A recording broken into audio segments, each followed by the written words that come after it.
Hello friends, मी Vishakha. Global online मराठीमध्ये आपल्या सर्वांचं स्वागत आहे. आजच्या सेशनमध्ये आपल्याला महाराष्ट्र सेट परीक्षा 2025 साठी पेपर 1चं प्रिपरेशन करायचं आहे.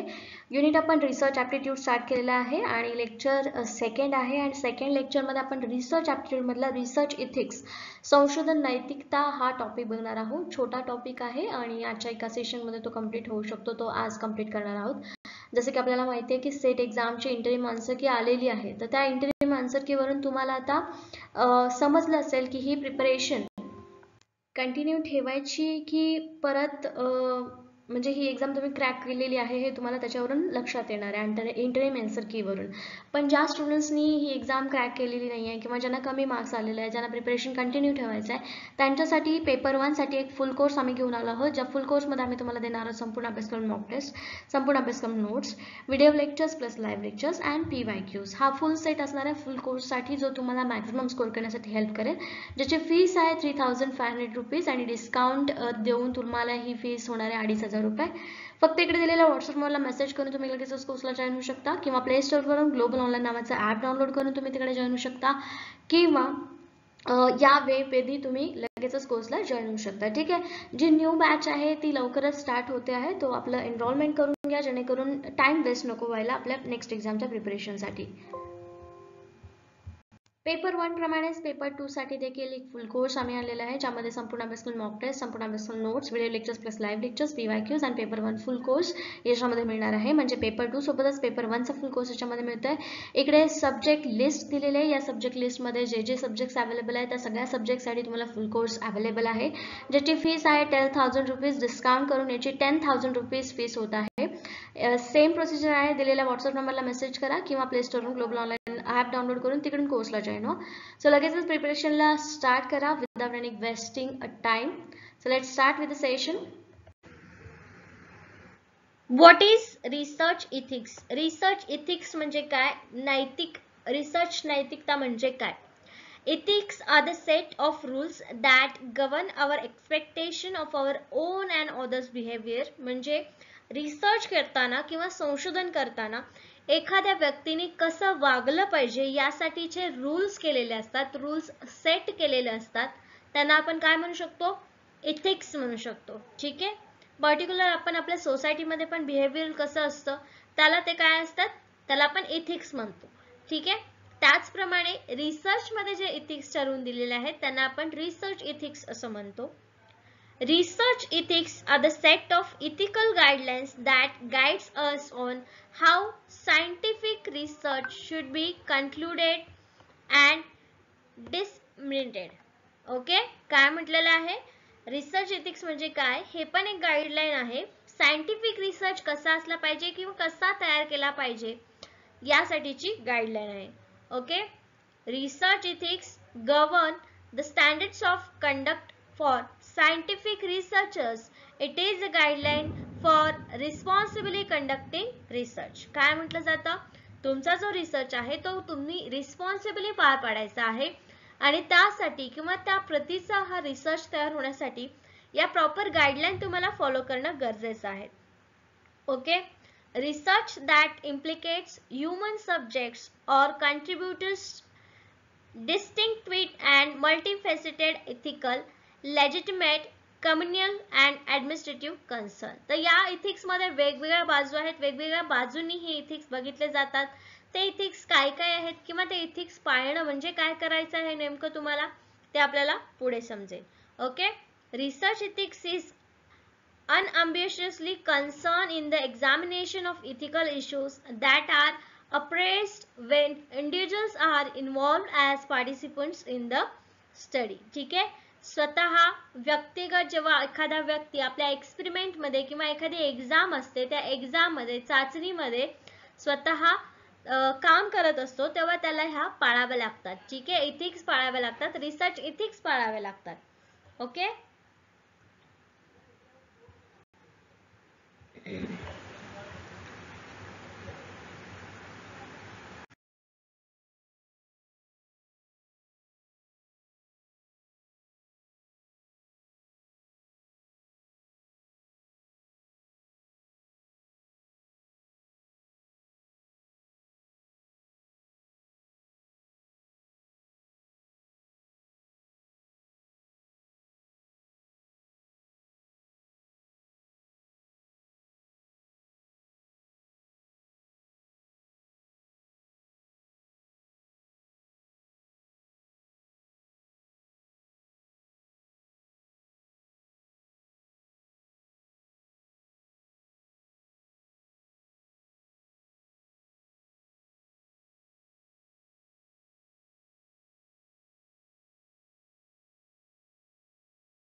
नाव objectives of research ethics. Research इथिक्सचे उद्दिष्ट काय काय आहेत, कशासाठी हे रिसर्च इथिक्स मानले जातात.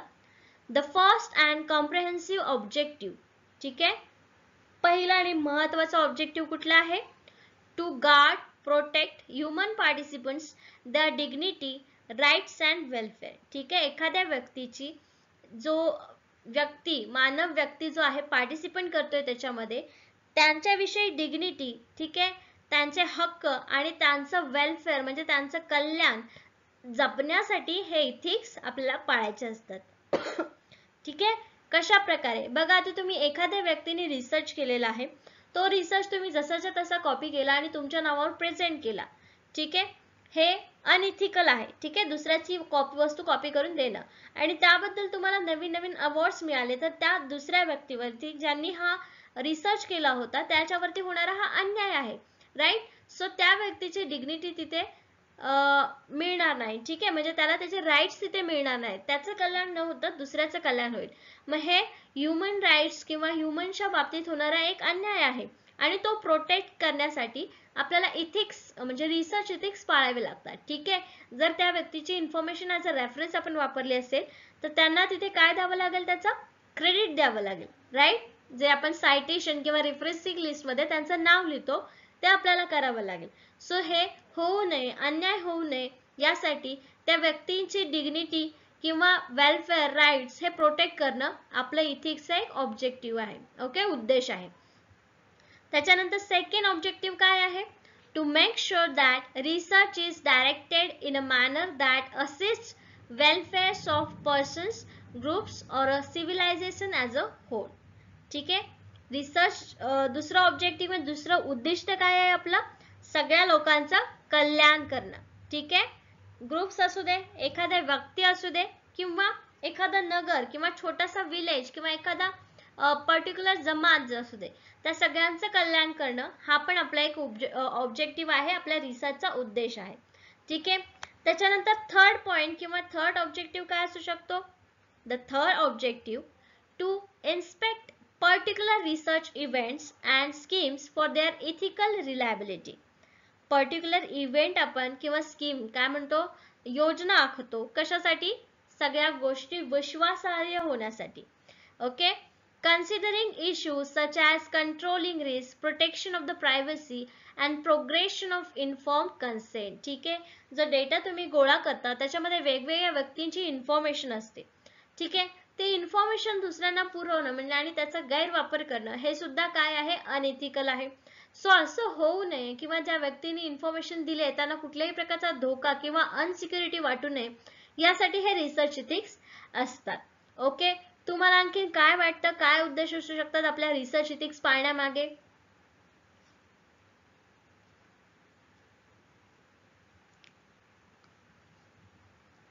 एक दोन सांगा, ऑब्जेक्टिव्ह काय असू शकतात.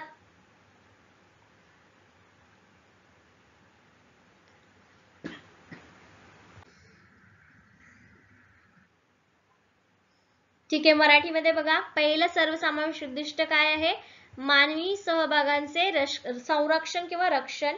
दुसरा उद्देश काय आहे, संशोधन व्यक्तिगत किंवा संपूर्ण सभ्यतेच्या कल्याणास मदत करणं.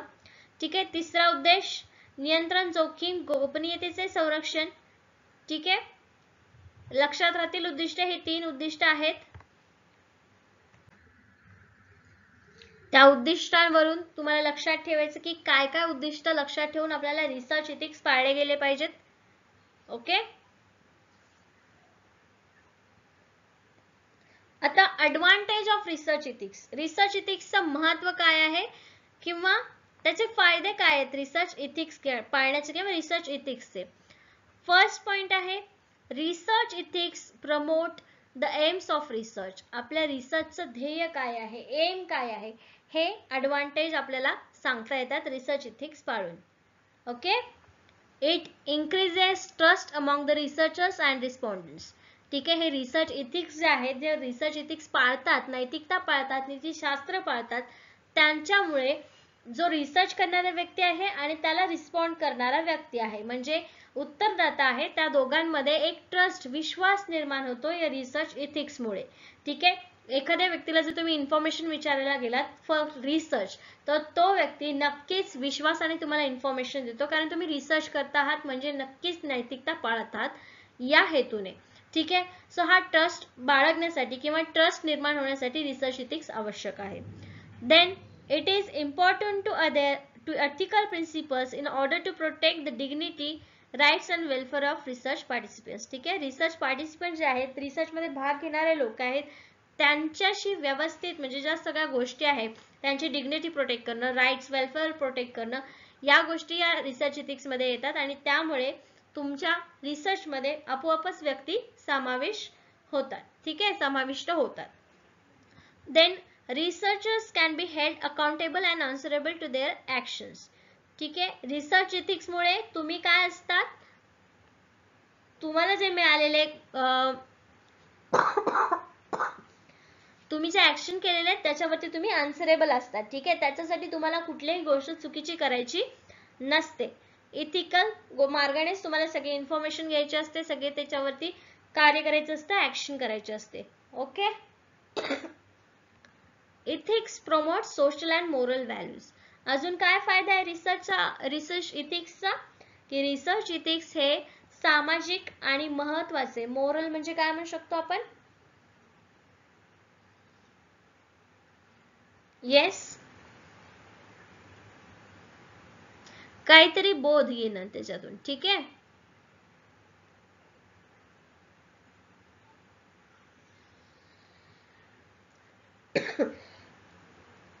नैतिक म्हणू शकतो आपण, राईट. सामाजिक आणि नैतिक व्हॅल्यूज तयार करतो इथिक्स म्हणजे. Okay. promotes the ambition of the research such as understanding veracity and the dodging of the error. ठीक आहे. याच्यामध्ये तुमच्यामध्ये असणारे अंडरस्टँडिंग, समजूतदारपणा, व्हेरॅसिटी आणि डॉडिंग ऑफ एरर या सगळ्या गोष्टी ज्या आहेत त्या प्रमोट करतात कोण, research ethics. Okay. Veracity and dogging of एररचे मराठी अर्थ लिहून घ्या. व्हेरॅसिटी म्हणजे काय, तर सत्यता. ठीक आहे. अंडरस्टँडिंग समजूतदारपणा, व्हेरॅसिटी म्हणजे सत्यता आणि डॉडिंग एरर मीन्स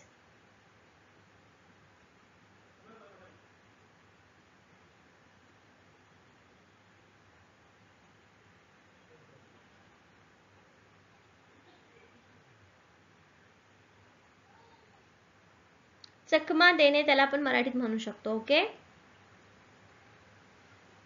चकमा देणाऱ्या ज्या गोष्टी आहेत त्यांना आळा घालू शकतो.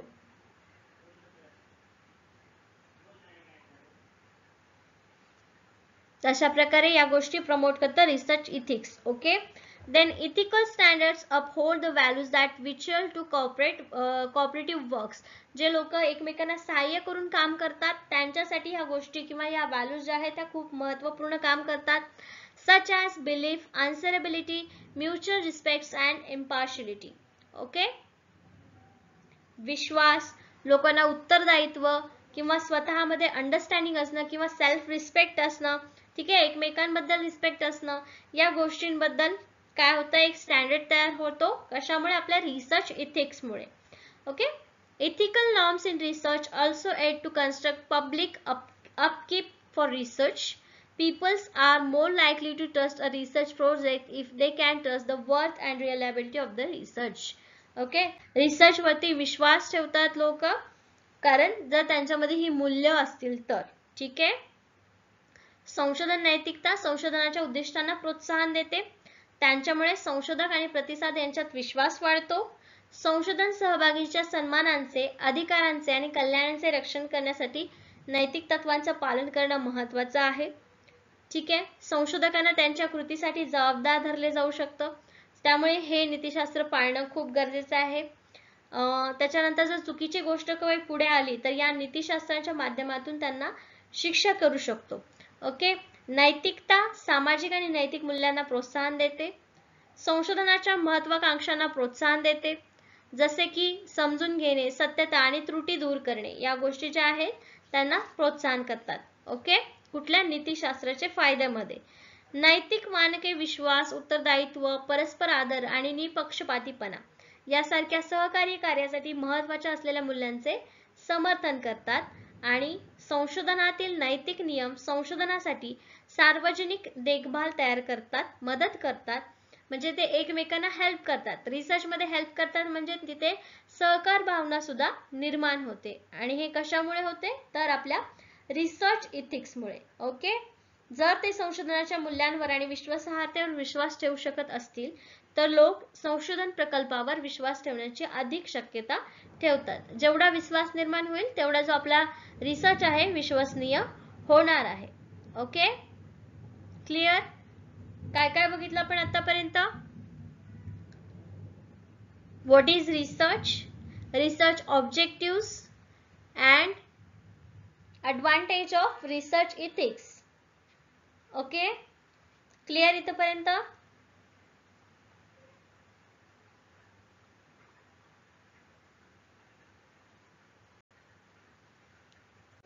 ओके, आता बघायचं आहे लिमिटेशन्स ऑफ रिसर्च इथिक्स. काय काय बघितलं आतापर्यंत आपण? What is research, then research objectives, research ethics objectives आणि ॲडव्हान्टेज ऑफ रिसर्च इथिक्स म्हणजे नैतिक संशोधन नीतिशास्त्राचे फायदे काय काय आहेत ते बघितले. आता मर्यादा काय काय असतात या रिसर्च इथिक्सला ते बघायचे आहेत आपल्याला. Possibilities to physical integrity containing those linked with experimental drugs and dealing with the other environments will be used in the study. आता काही ठिकाणी काय होऊ शकतं की जे ड्रग्स म्हणतात आपण, मेडिसिन्स ज्या यूज केल्या जातात त्या मेडिसिन्स आपल्याला एक्सपेरिमेंट थ्रू यूज करावे लागतात. ठीक आहे, सो त्याच्यामध्ये आपल्याला फिजिकल इंटिग्रिटी येऊ शकते. ठीक आहे, हे लिमिटेशन आहे, ही मर्यादा आहे आपल्या रिसर्च इथिक्स वरती. त्याच्यानंतर सायकोलॉजिकल रिस्क असू शकते. For example, a questionnaire may perhaps signify a risk of it fears traumatic events or happening that are specially traumatic. ठीक आहे, एक सायकोलॉजिकल रिस्क काय असू शकते, एखादा इव्हेंट आपल्याला करायचा आहे किंवा रिसर्च करायचा आहे, ऑब्झर्वेशन आपण करत आहोत, तर त्या गोष्टीमध्ये कोणाला जे क्वेश्चन्स विचारलेले आहेत त्याच्यावरती भीती वाढू शकते, काहीतरी वेगळंच होऊ शकतं, ट्रॉमॅटिक होऊ शकतं सगळं. ठीक आहे, ही सायकोलॉजिकल रिस्क असणार आहे, आपलं लिमिटेशन असणार आहे त्या गोष्टीवरती. ठीक आहे, त्याच्यानंतर social, legal and economic risk. If personal information collected during a study is unintentionally released, participants might face a threat of judgment and ठीक आहे, काय होऊ शकतं सोशल, लीगल, इकॉनॉमिक रिस्क मध्ये जो तुम्ही डेटा गोळा केलेला आहे आणि तो डेटा तुम्ही अनइंटेन्शनली म्हणजे कुठल्याही प्रकारचा हेतू न ठेवता चुकीने जरी ती इन्फॉर्मेशन दुसऱ्यांकडे गेली तर हे अनइथिकल होणार आहे. ठीक आहे, ही रिस्क असू शकते की इथे तुमच्याकडून म्हणजे तुम्ही कुठलीही चूक न करता ही डेटा दुसरीकडे जाऊ शकतो. ठीक आहे, तो तसं न होऊ देणं सुद्धा आपली जबाबदारी आहे, आपलं इथिकल काम आहे. Okay, certain tribal or inhabitant groups may possibly suffer from discrimination or stigmatization burdens because of research. Typically of association of those groups are recognized as having a greater than usual risk of devouring the specific disease. ठीक आहे, काय म्हणलेलं आहे, ज्या जमाती आहेत, काही ज्यांना घर नाहीये किंवा अशा भटक्या जमाती आहेत ज्यांना एका ठिकाणी राहता येत नाही, काही गोष्टी त्यांना मिळत नाहीत, सो त्यांच्याविषयी जेव्हा रिसर्च करतो त्यावेळेस सुद्धा प्रॉब्लेम येऊ शकतात. ठीक आहे,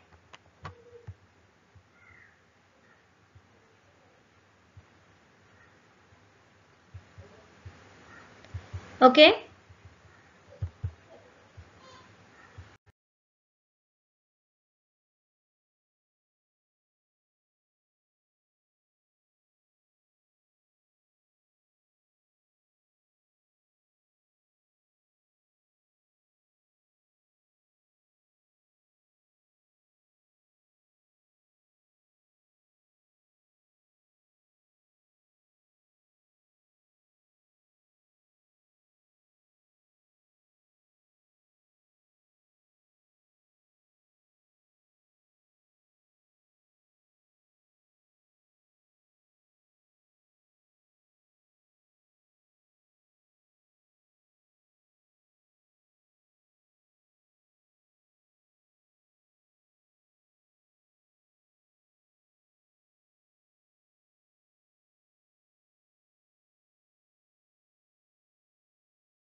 नाव how can we ensure ethics at different steps of research. प्रत्येक रिसर्च स्टेप वरती आपण इथिकल कसं ओळखायचं किंवा कुठली गोष्ट इथिकल आहे किंवा इथिक्स कसे पाळायचे हे आहे. The following process helps to ensure ethics at different steps of research. या स्टेप्स आहेत, त्याच्यातून तुम्ही तुमची नैतिकता तपासू शकता रिसर्चच्या बाबतीत. ठीक आहे. फर्स्ट आहे collect the facts and walk over the intellectual belonging openly. जे काही फॅक्ट्स तुम्ही गोळा केलेला आहे, डेटा गोळा केलेला आहे, तो डेटा गोळा करा आणि त्याच्यावरती ओपनली बोला. ठीक आहे. त्याच्यानंतर जे काही इथिक्स असणार आहेत तुमच्या मॅटरवरती त्याची एक आउटलाईन तयार करा. Detect the affected parties. त्यांच्यापैकी कुठली, जो तुम्ही रिसर्च तयार केलेला आहे त्या रिसर्चमध्ये पार्टिसिपेंट करणारे जे मॅटर्स आहेत किंवा पार्टीज आहेत त्याच्यामधली कुठली पार्टी अफेक्ट होऊ शकते हे डिटेक्ट करा, शोधा, ओळखा. ठीक आहे. तुम्ही जे काय म्हणू शकतो, तुम्हाला जे मिळालेला फंड आहे किंवा जप्ती येऊ शकते असं काही करू नका. ठीक आहे. Recognise the responsibilities. तुमची जबाबदारी ओळखा. Contact your personality and truthfulness. तुमचा जो खरेपणा आहे तो त्याच्यामध्ये दिसू द्या, तुमच्या रिसर्चमध्ये दिसू द्या किंवा इन्फॉर्मेशन गोळा करताना ती दिसू द्या, जेणेकरून तुम्हाला हेल्प करतील लोक. ठीक आहे. डिलिब्रेट इनोव्हेशनली अबाउट युअर पॉसिबल ऍक्शन्स. जे तुम्ही म्हणजे ऍक्शन्स करणार आहात त्याच्याबद्दल इनोव्हेशन्स करा, नवीन चांगल्या गोष्टी निर्माण करा. Respect privacy and confidentiality. म्हणजे जे काही तुम्ही डेटा घेणार आहात त्याच्याबद्दल दुसऱ्यांची ओळख फोडू नका, त्याच्यामध्ये प्रायव्हसी ठेवा. ठीक आहे. Resolve on the appropriate ethical actions. Be willing to deal with the divergent point of view. ठीक आहे. काही ज्या गोष्टी असतील त्या गोष्टी इथिकल वेने रिसॉल्व करा, सॉल्व्ह करा. ओके.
आज आपण एवढंच बघितलेलं आहे, छोटा टॉपिक आहे. ओके. काही डाऊट्स असतील तर कमेंट सेक्शन मध्ये टाका किंवा ग्रुपवरती देखील तुम्ही डिस्कशन करू शकता. ग्रुपवरती आपण बोलूया. Thank you for today's session. Let's end the session now. Thank you.